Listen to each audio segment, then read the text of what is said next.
New mouse, does it light up? No, I got it's called the MX Master 3 and it's like amazing while you edit. An MX Master 3. Is it like Yeah, good Logitech. control? Nice. No, I, it's I mean it's nothing crazy. It's just a very ergonomic mouse with some good buttons and software and all that stuff. I, So, and we're recording too. I saw a meme. I saw a meme, and it was like some girl was like, she's like, you know that feeling when you meet a guy and you think he's the one, and everything's right, and you think like this is gonna be the one, and then get over to his place for the first time, and boom, light up keyboard and three monitors. You're like- and she's like, I was dying. Why did she Uh, make a meme about me? it's like, man, she's like, then you get to his place for the first time. There it is, staring at you in the face or something like light up keyboard and three monitors later. You're out the door. I was like, fuck. Oh, Oh man, man, she just described my desk. terrible, terrible. But it's all used. It's all used for photo and video editing. Leave me alone. Not good enough. Only one's used for gaming. Oh man, what the hell? But see, I've always wanted to get one of those. I'm like, oh, that'd be cool, because it'd be like nice and bright for my Yeah. desk. Now I'm like, I saw that meme. I'm like, nah. I don't want anybody coming over going, damn, what a nerd. But I don't game. I just have it for kicks because I like the lights. I like things that light up. Speaking of lighting up, Basil. Welcome back, everybody, to the Backstage Boys Podcast, episode number 62. This is Trent, my co-host, Basil. and we are here to break down nothing. But we're here. Technically we can. I was at freelance past week. I had a different idea for today. I ran it by you. I said, and I'm going to talk about another reason why I thought about this idea. But we're going to talk about production today. We're going to talk about kind of like with the production eye, what goes into things, what we do, a little more like kind of like establish the backstageness of the Backstage Boys a little bit more. So we'll talk about that. And one of the reasons it got me thinking about that, Baz, I'm a little hot, bro. I'm a little hot. Why are you hot? Why are you hot, bro? A little hot, man. I gotta say. So, yeah, we promote the show. We do pretty well. The show's been doing good. 61 episodes strong. Listenership goes up. We get nice iTunes, nice iTunes numbers and everything. I saw the other day. It's like, iTunes review was left. I said, let me check it out. Still a 5.0 rating. God damn you, 5.0 rating. I was like, cool, we're doing okay. But then I read the review, Basil. I read the review, man, and this is what I want to read you this review. Can I do that? Even though I did read the review, I will let you read the review. Well, for the people here. For the people, they do it for them, the people. We got a review, Basil, left by Just Joe W. Okay, and it says the title is Sorry, and it's 2-star review. So they're from Canada. Yeah.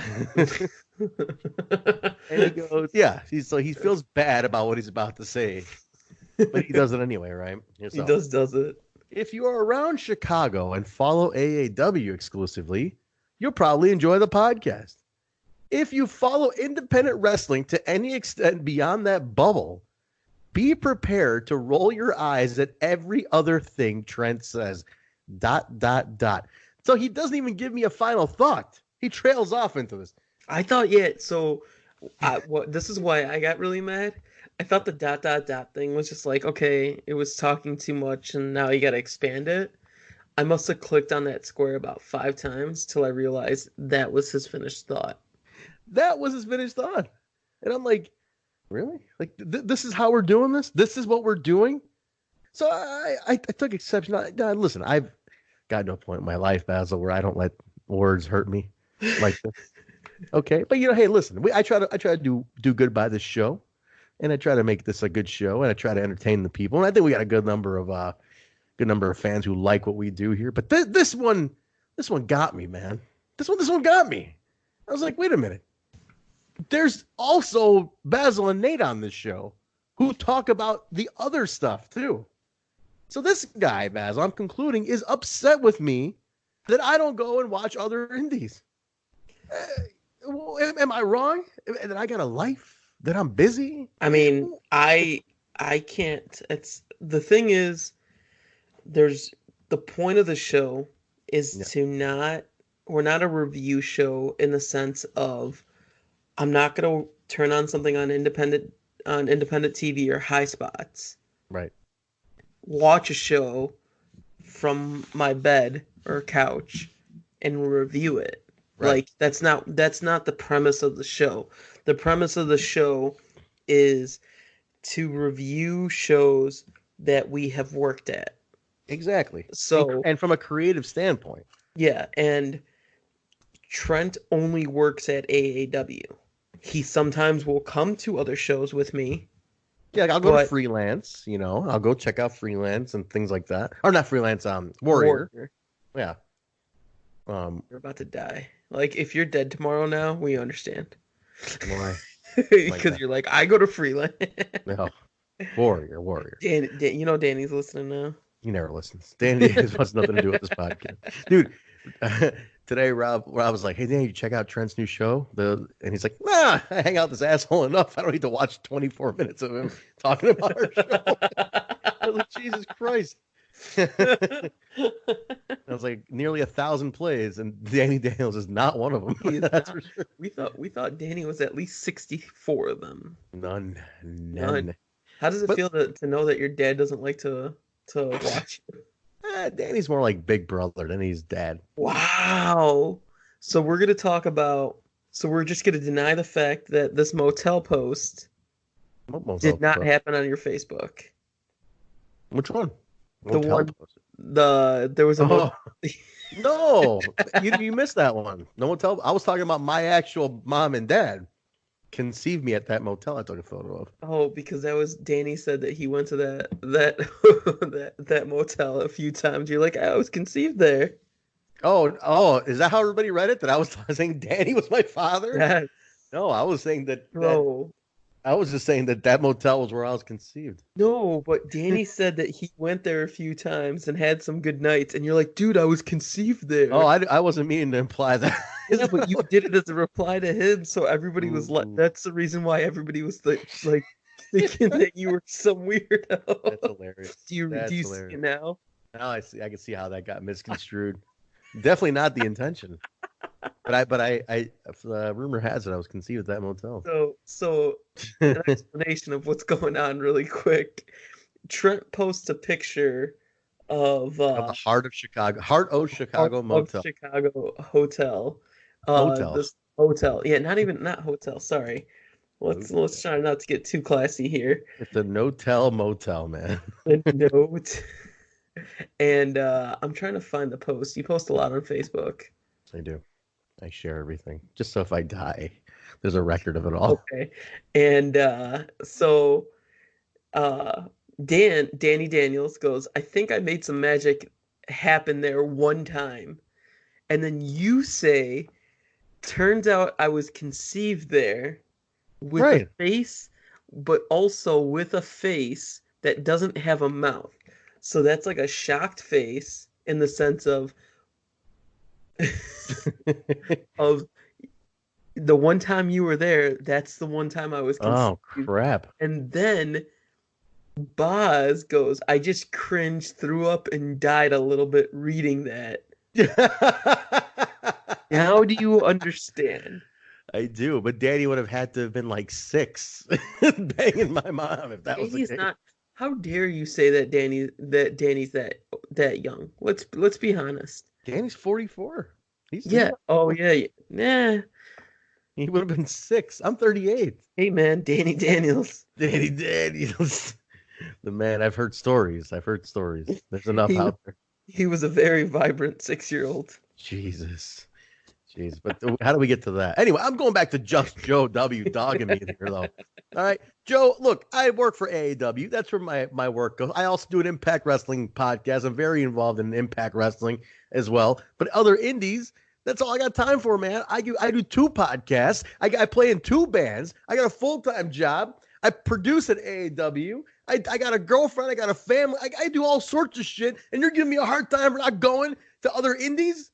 That's what I got Basil and Nate for. Basil's at everything. Nate said everything. Nate knows everything. Nate watches everything. Nate puts me to shame. Like, Yeah. I just work at places. Nate knows every place. Exactly. That's why they're on the show.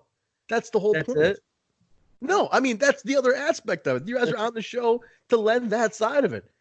And this guy is going to dog me for not having enough indie knowledge. I'll tell you something, pal.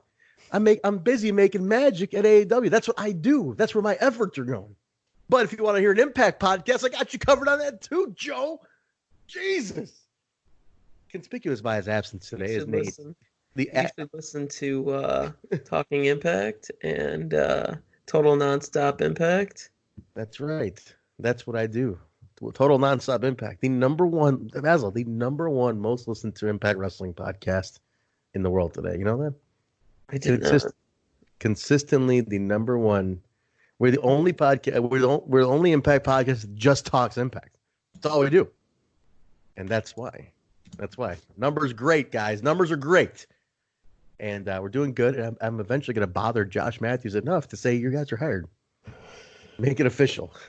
I mean, I can easily talk to the man. Do it. So, like, Josh Matthews.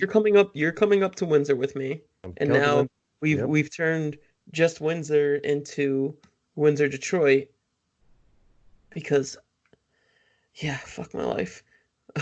No, but Detroit's good. You'll get to meet Lou. Oh, this legendary. There's a guy named Lou I've heard nothing but good things about. Lou is a legend, but I've not even met him. He's a legend. Lou is a fantastic friend of mine who has an amazing place that lets us stay there. Saves me tons of money on hotel. He's gonna come in clutch for me 2 weeks in a row, because this weekend I have a show. I have GCW in Detroit, and then I go to Hamilton, Ontario. Yeah. I have this weekend. Oh, shit. Yeah. I have. Wait, no, that's next weekend. Sorry. This weekend. This weekend is CSW and Freelance Underground. Next weekend is AAW, GCW, and Alpha One. That's a busy weekend for you, pal. Yep. And then Alpha One get to be on the with its debut stream on the Impact Plus app. Oh, they're streaming live? Yes, they are. They've always streamed. Yeah, they've streamed live before, but now that's gonna start. All their shows are gonna start streaming live on the Impact Plus app, and they've already included a back catalog. They moved quick with that. I noticed, very quick. Like once the announcement was made, it was like boom. The content was up, and they were promoting pretty heavy. That's a huge move for Alpha One. I gotta say, man, Ethan Page has made some incredible moves in his career ever since going to Impact. You know, like he understands the value of that network, you know, of that platform. Yeah. He's made himself more than just a wrestler. Absolutely. Which I think is very important. And it's all just driven by his family, which like that's his motivating factor is his wife and his daughter. I gotta give it to him. He's created a hell of a brand, fully independently. He respects his platform, his outlet. He, you know, like I was talking to Danny about this today, and I just brought him the Impact champions. I was like, you know, look at their champions. Somebody had put a stat up about how, like, you got Jordan, the North, Ace Austin, Tessa, and they're all young. They're like, I think Ethan's, or who's the oldest? Josh is the oldest at 34, I want to say. Mm-hmm.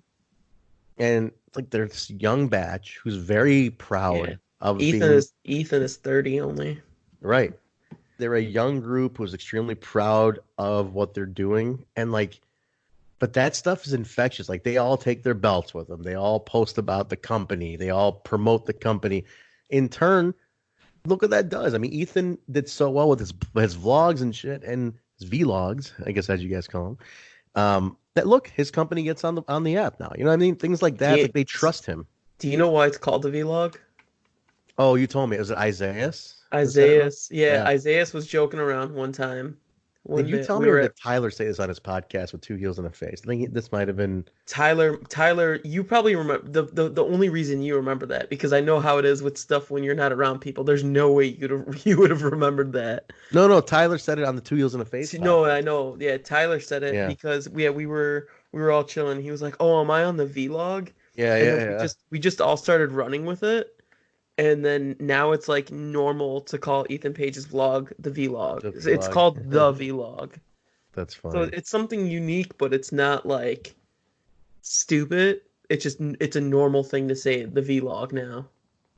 No, he did incredible with that, because you do that kind of stuff. Yeah. And your employer looks at you and they're like, "Man, this guy's, he's the real deal. Like, he's putting over the company, he's promoting the brand on his own, putting that out there."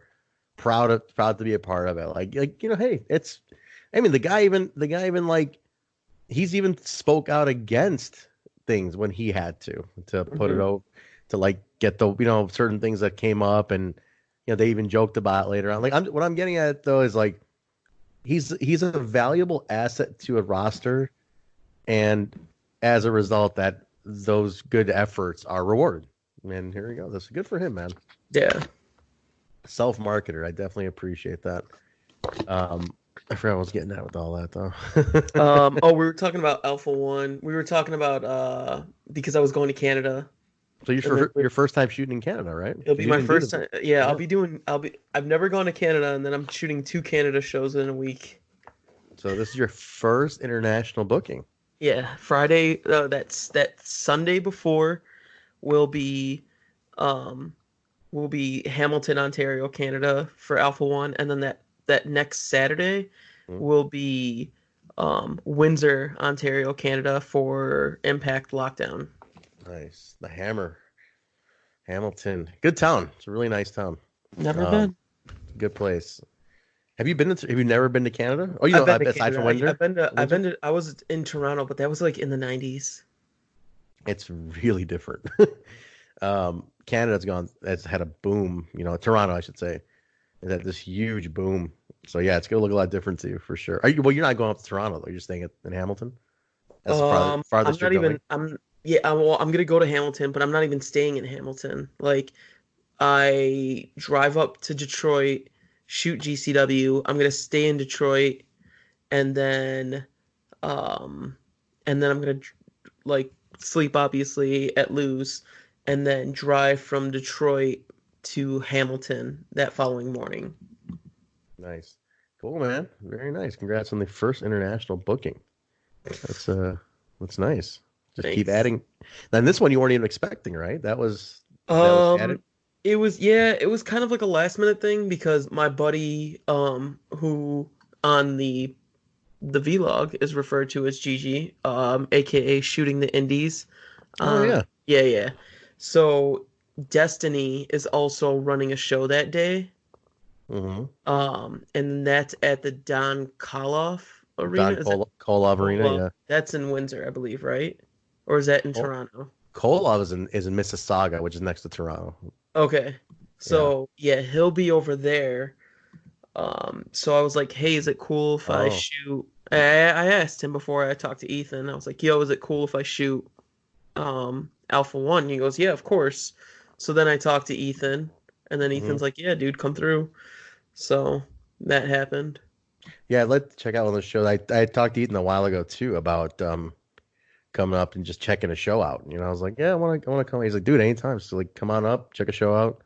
So if you're down this week, what are you doing this weekend? This weekend I can't. Or next weekend, I mean. Next, if you're down, you should watch some GCW. Then you can go, and then we can go to Hamilton. The Hammer. Bro, if you're down, let me know, because his shows. The great thing about his shows will be done by, they start at 4 o'clock Eastern, and they're done by 7. So that means they're afternoon shows. Yes, that means done by 6 o'clock Central. So by the time we get home, it's only like midnight to 2 a.m. at the latest. From a Sunday though, huh? Yeah, whatever. Yeah, work, dog. We'll see. We'll see. And you know what? While you're on a rant, I'm gonna go on a rant. Oh shit. No. This is just something about professionalism. Go ahead. I just explained how I got a gig at a place that I have never worked before, in a country Okay. I've never worked before. Mm-hmm. Because none of that, all that shit is handled behind closed doors. Right. All my bookings are handled behind closed doors. All the way up from every indies to Impact to AEW, Mm-hmm. none of that shit has ever been public. Okay. Guys, please stop going on Twitter and asking for jobs. Is this a thing? It's a thing. I've seen it a lot with photography. With photography, okay. Yeah, Ooh. I've seen it a lot, and I'm just like, you know what? The best thing to do is build relationships with people. Everything I'm not gonna say like, oh, I got a job from emailing like a resume. Mm. All my jobs were with connections that I made with people. You have to be a people person. You have to put yourself out there, and the chances of you getting somewhere else will increase. If nobody remembers you, nobody remembers your work. Let me ask you this. Do some people get jobs successfully by asking on Twitter? And has that You know what? influence others to do it? I have seen a situation recently, and it's not a job. It was more like, hey, yeah, you can come out. And she was a photographer, and it kind of opened the floodgates a little bit to people coming into my DMs, and they're like, yo, how do I get this job with AEW? And I go, that's not how this works. The guy's like, Cody Rhodes himself personally saw something with this one person, said, yeah, you can come out to this one time, because of the situation that she was in is very specific. And it's not a job. It's, hey, yeah, you can come this one time and do this. Like, here's a gig for you to do once. Yeah, and then everyone's like, well, I want to shoot my shot now. It's like, it's just. I mean, this is part of this BSB that Yeah, we can start with this. We're just talking about it now. We're just going into it. But the best thing I can recommend is when you're working with people, make friends with everybody. If you think they're not important to make a relationship with, you've already fucked up. Absolutely. That is a really good point, because you never know when people are rude or standoffish or short with others because they're not quote unquote important enough to give yourself a few minutes to. Absolutely. I've seen it where me and you have both seen it. We've experienced it. I've seen people who have been kind of short with me. You know, I'm thinking, whatever, he's just setting up stuff because they see me like putting stuff up. And that's me doing that as part of the team. But then they're like, oh, he's producer. Oh, shit. Dude, I've literally seen people change on a dime and how they've acted towards me. And I'm not going to name names, but it's where they see it and they're like, oh, shit, well, we should be cool with him now because he's going to produce a segment. And he has some say. And it's like, yeah, I'm not just some ring boy, you know, like I'm actually part of this, the bigger picture. But yeah, dude, I know exactly. That's a really good point because you never know who you're coming across and who might be like, you know, I met that one guy or girl or whatever. You know, I met that one person. They do this. Like, we should give them a call. You know, things like that. Now, I can ask you this: how many jobs have you gotten, right, as a result of you just PRing and being cool with everybody, meeting everybody, respecting everybody, saying hello, and that came back around to you? Right? It has. I mean, I'll admit it right now. Me being a good person to other people has gotten me both my jobs at Impact and AEW. Exactly. Right there, it shows. It's just be cool. It's right then and there, and then it also maintains my jobs. Like obviously there's hard work that has to equal that. You can't just be a good quality. person. But you have to back up obviously the work has to be backed up. It's like you can be as nice as you want, but if the work sucks, it doesn't matter. Exactly. Yeah. But you need to learn, like this is a communications business. Absolutely. It is. It's communications and it's personality too. Like I've noticed somebody could be good, but it's like, dude, if they're an asshole, like we don't want to work with them, man. You know, like we're not gonna go out of our way for you and pitch for you and make a big deal out of work. It's like, dude, if you suck as a person too. It's not just like your quality at work. Yeah, like you got to be cool. You got like people don't want to bring drama into their teams. They want to bring someone who's going to work with them, collaborate, be respectful of their locker room, of collaborate and listen. Exactly. But it comes down to that, man. It's very important. But I'm with you, man. I think you should be cool to everybody. And if you're coming into something and you're lucky enough to be allowed behind closed doors, backstage, in some kind of inside capacity, absolutely, you got to be cool. You got to be cool. I just think that,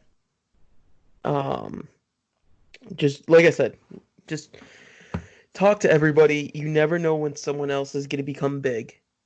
You never know. And I'm not saying you be nice to people just for that specific reason, but it's people notice when they start becoming successful, and I've seen it myself. When you start getting in higher places, certain people treat you differently. Yep. Or when they know that you can do them a favor, they treat you differently. And absolutely. I've showed you this. Like me and you have shared screenshots and shown each other like how it works. Yeah.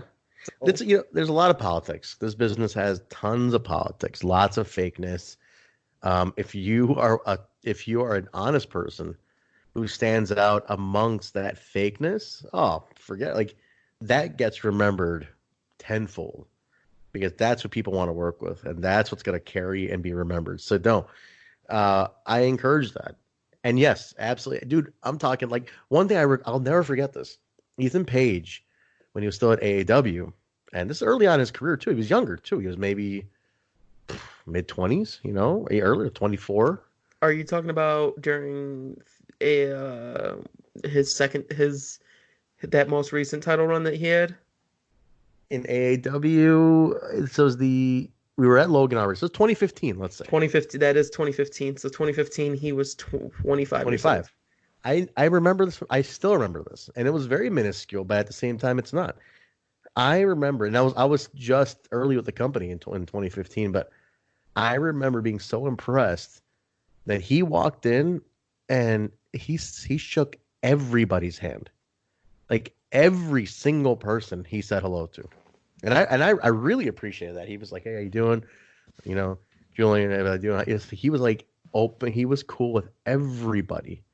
And I was like, man, that's the kind of shit. Like, dude, I to this day remember that because that was the first guy I saw do that. Not that he was the first ever guy to ever do that, but to me, that was the first guy I saw do that. And I was like, man, this dude, respect. And he walks in and says hello to everybody. And that's a lost. And believe it or not, that's like a lost art in a lot of ways. Because I still see guys who don't do it, bro. Like, there's a lot of guys who don't even do it still. Dude, you like. When I come in, even if I see people in the ring, I go around the ring. If I see them talking, I wait a few minutes, go say hi, shake hands, whatever. Just do that. Just make a good impression with everybody.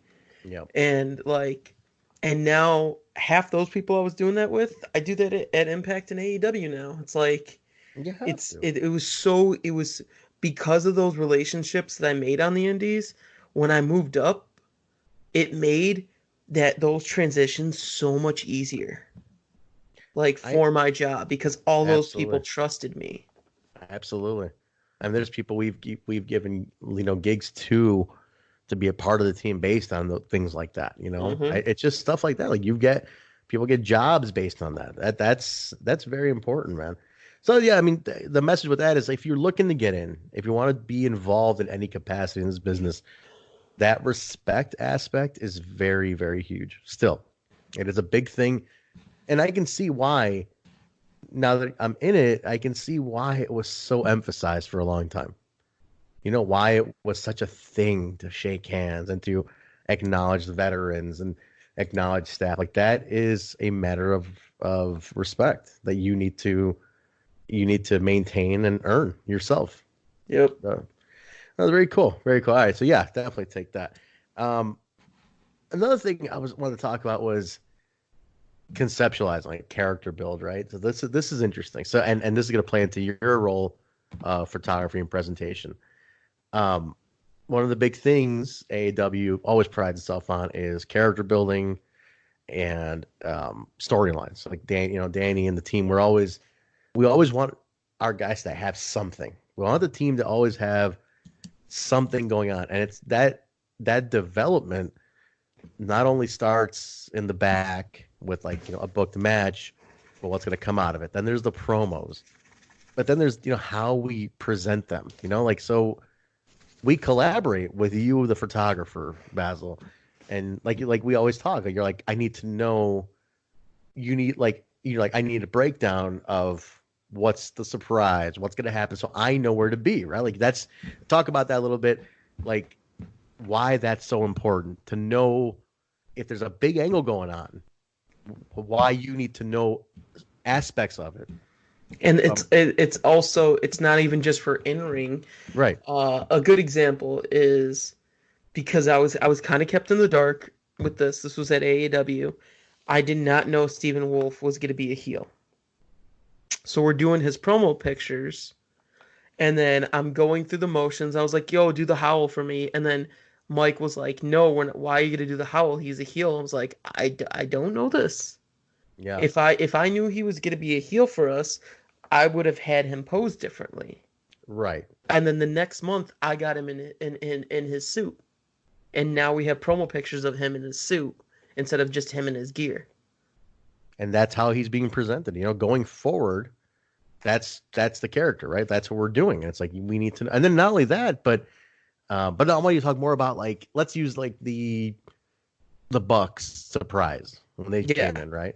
Like why it was important for you to know that when, where, during what moment, and all that. Like why that's important from a photographer standpoint to capture. Why is that important? I did video for that. Video, okay, even more so. Video. Why is that important for you as a visual guy? From a production standpoint, why is that important? It was super important because I needed to know that the lights were going out, and I needed to know that the Bucks were just going to show up in the middle of the ring. And wait, on the lights aspect, I want to bring this up real quick. Just a quick sidebar. You need to know that because for safety, right? You need to know where to be so you don't fall and be in a place where fans might hit you while you're holding stuff, and you need to stake out a spot to be protected, in a sense, right? And I just wanted to be there in a good area, and I got to think about, okay, where's hard camera? Where are the wrestlers going to be facing each other? And when the lights came on, I was in a perfect angle. Exactly. And you were able to get it right there. Boom. Not a moment missed. Yeah. And the slightest miscalculation could fuck all that up. If you were in the wrong spot, positioning was off, we would have missed the whole thing of a very important angle. And to consider that, you have to know, okay, yeah, where are they coming out from? During what moment, what's the trigger? What do I got to know? And then you're able to make sure that, hey, I got one shot to capture this. And if I don't, we lose out. Shit, that's why. That was the spot that got me to AEW. Right. That clip is the one that got me to AEW. And think about that. What a repercussion it could have had. You know what I'm saying? Think about that. Let's say it was a botch. That shit was used on TNT, bro. Logan Square Auditorium was using TNT Was it commercials. really? I didn't know that. Yeah, that spot was used on TNT commercials Oh shit, that's because cool. they only had indie footage to work Did with. did they write AAW on TV? Curtis. Uh, they did courtesy of a not on TV because it was like a quick split second, Mhm. but whenever they use the clips, they did courtesy of AAW. They did it on BTE. So, Just give us couldn't give us a goddamn TNT spot. well, that's when TNT didn't even the TNT like deal didn't even exist for another 10 months. Hmm. This was all the fresh stuff happened on BTE, and that was it's a good amount of views at that time. So, But that's important, there. The thing about live action, live theater, is that you got one shot to nail it, and if you don't, man, like that, talk about a tragedy beyond. If you miss that shot, if you miss capturing it, you miss, you cameras off, settings are fucked, your lenses like whatever. You got one shot to nail it. If you don't, man, it's essentially catastrophic in that sense for a promotion. It can make yeah. or break. So those things are important, and it's important to. One thing we all have to do is you have to engage the entire crew, like from your photographers, your videographers, your sound guy, your light guy, and merely the guy hitting the switch has to hit at the right moment. It's like let's say you go 3 seconds too long, it can create an awkwardness of the moment. Everything has to go, and it's such a team effort in that sense, man. You have to be all engaged in order to make that work, and that again goes from communication, goes back to people talking to each other. When you come into a company, if you're working, talk, stop, collaborate, and listen. It's pretty much those words ring true in that sense. So no, it's very cool, man. Very cool. Um, from a storyline perspective, I just want to mention that it's this. I think Basil is the thing I feel differs from promotion to promotion heavily. The company that I have seen back from a backstage point of view, comparatively to the one I work at, it's there's certain companies who are just like, here's a match, here's a cool matchup, run it. Here's a good match. But then there's companies who want to tell a story because you're episodic. That's the idea of doing it episodically, is to tell a story. Yep. As a viewer, especially in the modern day, and you're more into the modern era stuff than I am, Mm-hmm. do you still get hooked by a good storyline, or are you in that realm of like, yeah, I want marquee matches? No, no, no, no. I need both. I Right. can't I can't do a good story with shit matches, Mm-hmm. and I can't just do all good matches with a shit story. So Right. like so right now there was like this thing going around that Russell Travel tweeted Mm-hmm. about like, hey, if you pick one singles match, one tag match, one gimmick match, and one promo that you can watch for the next 2 weeks only if you're quarantined. They were like joking about coronavirus and all that shit.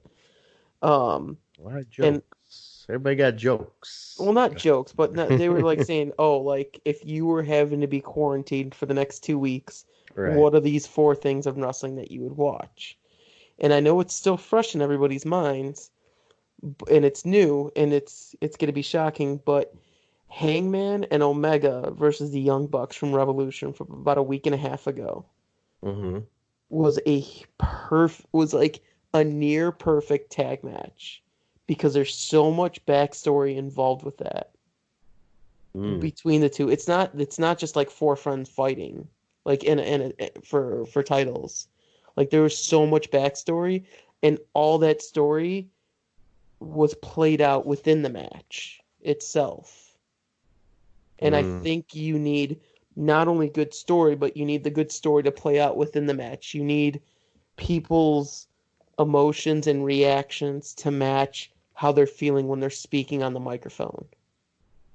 And I Yes. think that's another thing that's lost. Like you can't be acting one way on the microphone, and then you just have your run of the typical match because it's a good match. Mm-hmm. The emotions within that match have to match the emotions on the storylines. Yes, no doubt. That goes to character development. Like you can give somebody a match, like here, go and throw it together. But then being a producer, being a booker is part of it's to tell, like the wrestlers have to carry it out, no question. And they can carry it out to their own skill. But as a promoter, you're telling the story that's under your umbrella. Like WWE uses the universe aspect. So it happens in their universe was self-contained in their universe. Doesn't matter outside of their universe. And that's kind of how every indie is treated to a degree, is that what happens in your house is you're telling a story in this universe. That wrestler is going to go somewhere else tomorrow and to do a whole other story and angle, whatever it is. But within yours, you have to develop the direction that you want people to take people in. And that's important to make sure that you are going to take your audience into a direction that, hey, when that show is over next month, they remember what happened. They come back thinking, oh, yeah, based on what happened next month, oh, yeah, shit, this is going to happen now, And so it's a lost art. I think that's a very lost art with a lot of promotions not taking into account how important that is. Continuity is super important from a storytelling aspect. Yeah. And it gets you involved, right? Like you talk about it, then you're like, man, what's going to happen next? You start predicting and things. Like I watch Impact episodically to do my show. I know half the roster there, if not more. I know production. I've been involved with the company. It's like, but I still purpose, and like I'll tell you because you'll be backstage working it back. I'm like, don't tell me anything, and you respect that. You're like, no, I'm not gonna tell you this. I don't want to tell you. It's like, because I still want to I want to loop myself in, because as I'm reviewing it weekly, I want to know how it's taking me for a ride. Yeah, I'm not spoiler person. Like I think there was one thing that I talked about, which it wasn't like an unobvious thing. And I'm not going to even refer to it. The conversation that we had. Yeah. That I quote unquote spoiled, that it was super obvious and all that. But it was to talk about it was like a conversation that we were having with another product that was doing similar stuff and whatever. But in general, like 99.999% of the time, I don't spoil anything. Right. And rightfully so. It's like there's certain things like I just want to be taken on the ride. I want to watch it as a show. Let me watch this, because there's so few times I get to do that once you're on the inside. But it shows you that, like, even at this level, like I work with half that roster at AAW, but even at that level, I'm like, I still want to get taken for a ride on the story. And I enjoy that. I enjoy letting them fool me a little bit.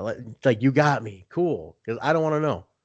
And that's still fun. And if more fans allow themselves to, but a responsibility is on the promotion too. If the promotion puts that extra bit of effort to develop story, imagine how it goes a long way. And I think that's always been a big strength of AEW, is to give storyline development. And that's something that I know Danny prides himself on, because he's a big storyline driven guy. And that's what we like to do. So you need both. You need both. I'm a big person on you need both. Like you can have no story for undercard matches that you can build off of a story with. Yes. But if you consistently have no stories off of those type of matches, then people don't pay attention to it. But if you eventually do build stories from those type of undercard matches that don't have a story to begin with, then that's okay. Exactly. And then I think back to like Nate was telling me about in Japan. With how the Young Lions and how the tag matches. No, he was talking about Naito, the whole Naito Intercontinental thing. Oh, so beautiful. Which I didn't know anything about, right? So Nate told me, and he sent me a thread on Reddit that like completely outlined the whole thing, had video Oh, clips. it's a multi-year, Oh yeah. multi-layered story that if you were along for that ride, you just appreciated that end game so much more.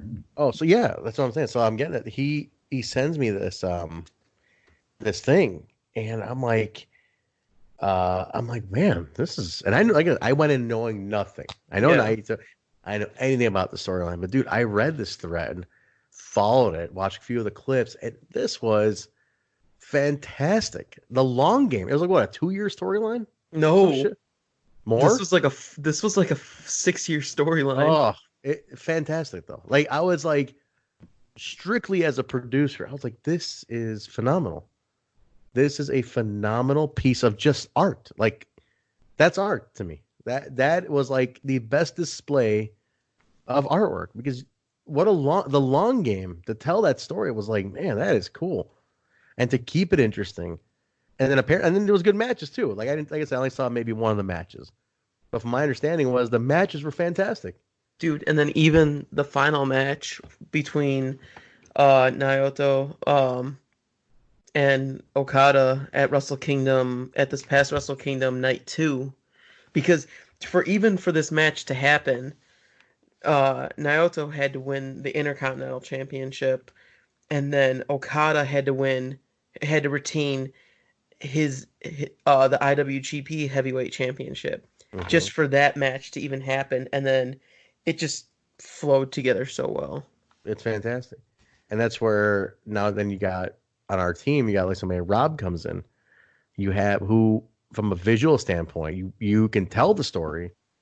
You can tell the story in the ring, but when you put it together for those visuals, like a guy like me, like I'm watching a Naito thing, and I don't know anything about it, but the way those packages were put together, and the way the video was shot, and the way it was laid out, it's like cool. I can watch it and know what happened. And that's where Rob is brilliant at putting story videos together and telling the tale of the whole thing.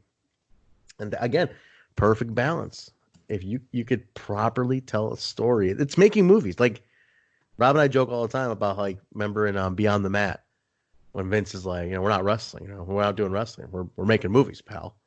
Like that was his thing. We're making movies. It's true. You're making a movie. Like this is a movie. What you're telling it's a drama. It's a drama or a comedy, whatever it is. It's a film, Yep. and you have to treat it as such because you have to hook people with that. I think that's a very lost art because and you see it. Marquee matchups can only get you so far. Certain indies, their draw goes wonky because of that. Like for a little bit, you saw a lot of indies popping up that were just doing marquee matchups. No story, just like here's a marquee matchup, right? Like you worked, I'm sure you shot a few of them. Yep. And you're like, cool. On paper, great match. But what do I leave there with? Do I leave there going, man, I can't wait to go back to so-and-so promotion? Or is it like, oh, that was a cool match. And I just remember those two, but I don't, the promotion didn't matter. You want to get roped in. ECW was a phenomenal example of doing that with marquee, or the marquee balance. Things. It is very doable if you commit to it. But yeah, and like I said, and then go to my point, a lot of those marquee companies started closing down. Like you don't hear from all of them. They couldn't last because there's only so much you can do based on just matches. Yeah. So yeah, that's it. It's again lost art, man. Lost art. Let me ask you another question. This is a random one. Okay. How important on the indie level, we know on the main level, on an indie level, is the music? Very important. Okay, tell me your perspective. Why? Music is the first interaction with the wrestler. Now, okay, on the indie level, now here, let me throw this wrench in here for a second. On the indie level, they use non-custom songs. Like some guys had custom. They use copyright songs. Some guys like Chris Hero had their own, and Ethan Page, Ethan, Moose, like they had their own, right? Yeah. But majority of guys use licensed music or unlicensed music. Mhm. So my question there is like, you and I, we've had this debate, and I've brought this up to everybody. Like the besties, right? They're a big part of the besties is the song. It's a huge part of the characters. If the besties lose the song, how much does it hurt the characters? I always ask this question. And a lot of people think about it, like, I never thought about it, but that's a really good point. Because the song is such an important piece of the besties. If you change the besties music tomorrow, do you feel it would affect them? Short term, no. Or like long term, the thing is, if the besties weren't good enough in the ring, I would say yes. mm-hmm. But the besties are good enough in the ring, and they're good enough on the mic. Like, dude, Davey Vega is one of the funniest motherfuckers ever. Absolutely. And he was great. The thing is, it could slightly impact them, but in the long run, no, because they're talented. Now, if this discussion was 5 years ago, mm-hmm. I would say 100% yes. Right, because they were initially quickly built on it, right? It's like, oh, these guys are hilarious. That song. Yeah, but they have built, I mean, and we got to remember that's what the indies are for. The indies, just because you're wrestling on any one specific company doesn't mean that's it. Like, you can put this right now on TV. Yes. Like, Davey and Fitchett have built such a cohesive tag team, and they play off each other so well on the microphone that you can only build that with time. Yes, no doubt. So, in the state that they're in right now, I have no issues that they would thrive. But if we were talking about 3-4 years ago, I would be a little shaky on that. Right. And I always wonder, like, if the besties get signed tomorrow, how much does it, if they get some generic song? I think they would make it work. Now they can make it work. Yeah. I think right now they could make it work. Yeah. But like interaction with music, that first part is such a huge thing. I mean, it's moving more to the mainstream level. Mm-hmm. So, for example, when Vince comes out now, like it used to never happen mm-hmm. in the Attitude Era. Nobody would ever sing No Chance in Hell. And they sing along now? Now, when he comes out, you can hear the fans singing No Chance in Hell. Like, because it's catchy. Now it's a thing to sing the song. Yeah, it's catchy. At AEW events, dude, people will sing the entire Judas song. Yeah, that's been going around like this last week. It's been going around for about 2 months now. No, but like how it was just on a huge scale at that pay-per-view, how it was like a lot of first-timers saw it. They're like, holy shit, that's pretty cool, Well, what happened is it started on the cruise. Yes, I saw that. It was in an intimate setting, and you can hear it. It was a lot more audible. Like, you can hear it a lot more. So it's easier for something popular to catch on in that small of a group. They're being heard, and then the fans next week are like, well, we want to do that. Right. And absolutely. then they're like, well, the next arena's like, well, we want to do that too. And now that's a thing every week, is to sing it. Isn't that funny how that happens? The thing I always think of this one example about how it spreads in the wrestling. It's so crazy. The one thing I always remember was Chikara, maybe like 6 years ago in Chicago, did a show, and it was so good that at the end of it, everybody kept saying, one more match, after the main event. So Quackenbush sent out another match, and it was so, because it was such a hot show, like everyone was on fucking fire, and the crowd just kept chanting, one more match. So then it became a thing. When that kind of went viral, the next town they were in, they did it again, one more match, and they sent out another random match again. Then it became known as the encore for Chikara. Like it got gimmicked as a thing, as the encore. And And so they prepared for it, and the which thing is, fantastic. what's cool about that, and what people will say, it's like, oh, people just want to hop on the bandwagon. Yeah, that's what fucking live events are. Live Right. events is one giant bandwagon, and that's not a bad thing. That's your hook for that could be the one solitary reason why that fan pays for that ticket, just to do that. Exactly. Because they want to do that. They want to interact. Well, that's the thing about live events. It's you're going to a party. You're paying to go to this party, and part of paying for that party is to do shit like that, to have fun. You want one more match? Chant for one more match. That's the thing now. So hey, go for it. See if you can get them to do it. At freelance, there's a so when Darren Corbin comes out, Hmm. like, and this has been going on for, I want to say, almost 2 years now, Hmm. where there's a specific fan. It used to just be one fan, and now it's like a couple people that Hmm. will like, Corbin comes down the stair, and a fan will just start yelling in his face. I saw photos of this. I've Yeah, I seen take pictures. photos of this You've every take time. this. I Yeah, take photos of this every time. Nobody ever gets violent or anything like that, it's just a but thing. it's just a Yeah, thing. yeah. But this is the best part. Last year, when it was freelance versus GCW, Mhm. because like that fan is a freelance fan, that fan actually like shook hands with Corbin and yelled in Nick Gage's face. Wait, didn't you take a photo of that handshake?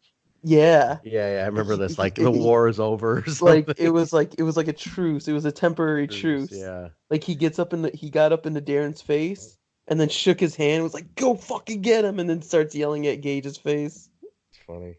That's funny. So I remember this. But yeah, that's part of it. Like that's part of the fun. You want to be in on it. And I think back to that Chikara example, and I think of how brilliant it was for Quack to love send out that Chikara. match. I Huh? love old school. I love old school Oh, Chikara.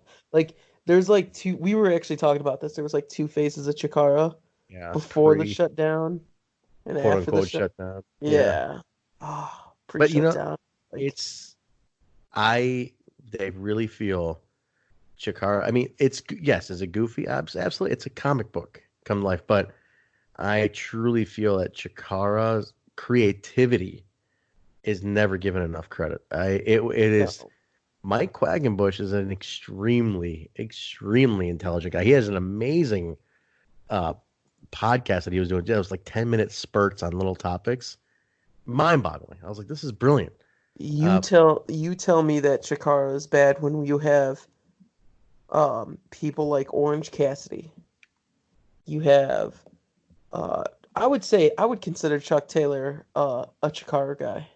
no doubt. Chuck Taylor, Eddie Chuck Kingston was there, Eddie Drew Kingston. Gulak, You even got Super Mario Bros, who are now the Dark Order, which is Super Smash. evil What is Smash evil Bros? see, they were Super Smash Bros, and then so it was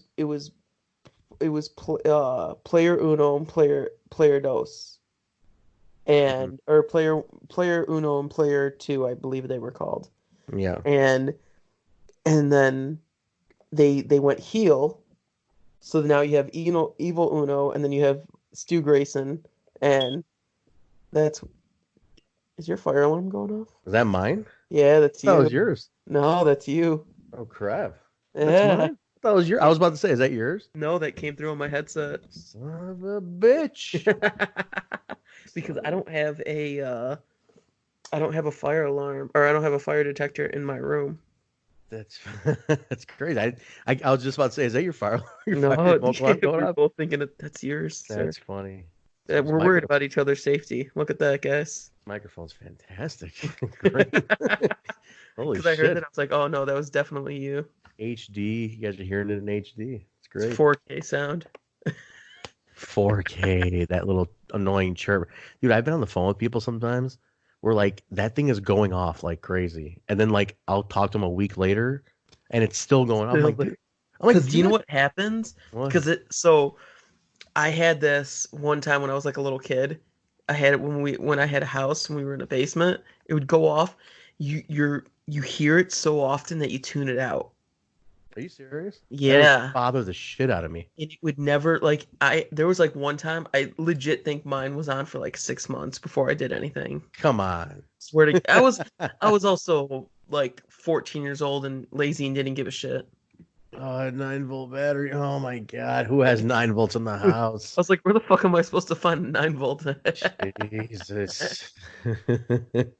um, that's funny. No, but dude, Chikara, I gotta say, like, I think back, I was like, man, could you imagine a guy like Rob with his storytelling, like doing something for Chikara? Oh God. I was like thinking about the other day. I'm like, man, if Rob only knew like the kind of story heavy, like episodic stuff Chikara did. Oh my god! Like, I just don't know if he could get past how the in-ring style is. and no, listen. I totally get because it's I'm not into the goofy stuff either. But for some reason, with Chikara, because the whole thing was presented under the guise of this is what it is. This is a complete bubble of what this is. That's a very good example because so we actually had this discussion. DDT in Japan is the same style. It's like the Chikara of Japan, where it's all very goofy. Yeah. Um, like going in, you know going in. Going in. Yeah. Yeah, you're not shocked by it. Like this is it's like if you're gonna go watch a comedy movie, you want to laugh. You're not watching a comedy movie to cry or to be scared. Exactly.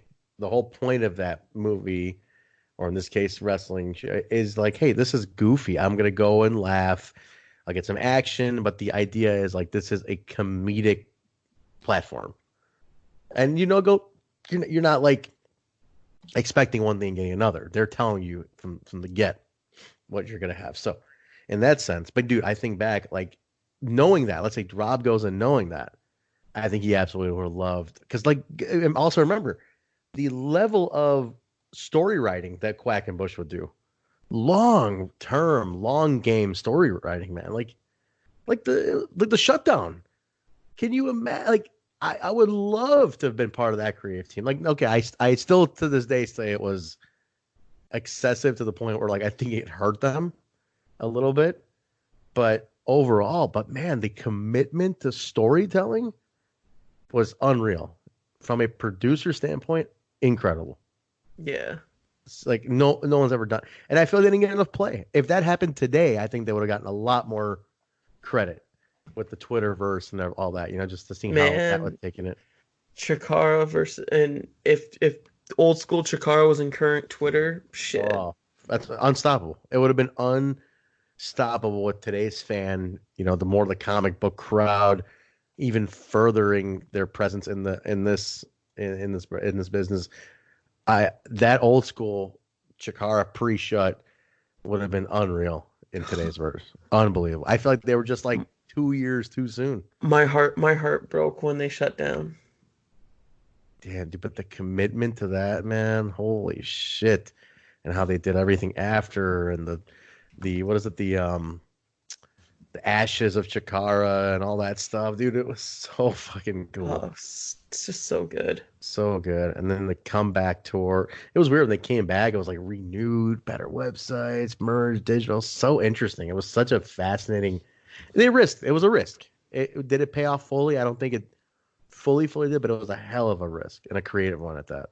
Yep. And that's the kind of stuff. As a producer, every show is a risk.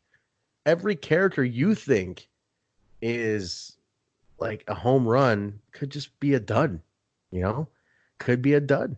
How many guys have we tried throwing stories and characters on? It's like, it didn't work out. It didn't get over. Happens a lot. Happens all the time. I mean, it happens on mainstream. Oh, mainstream, absolutely, because they have so many guys. Hell, even happened at AEW with Brandy Rhodes with her Nightmare Collective that she tried to do, and they killed it because it wasn't going. Yeah. I mean, nobody's immune to it. No, I mean, she's the wife of the VP. No one's immune to it. Nobody's immune to it. You are all susceptible to getting a shit story that falls on deaf ears. Yep. It's a very it's a very intricate process.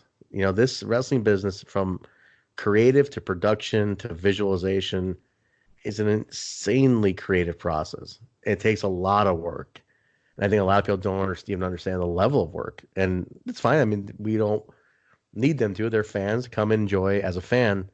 But man, if there's anybody who's looking to get into it, the work, and you have to just be constantly ready to roll with the changes and bring shit to the table. No question. You got to be able to bring ideas.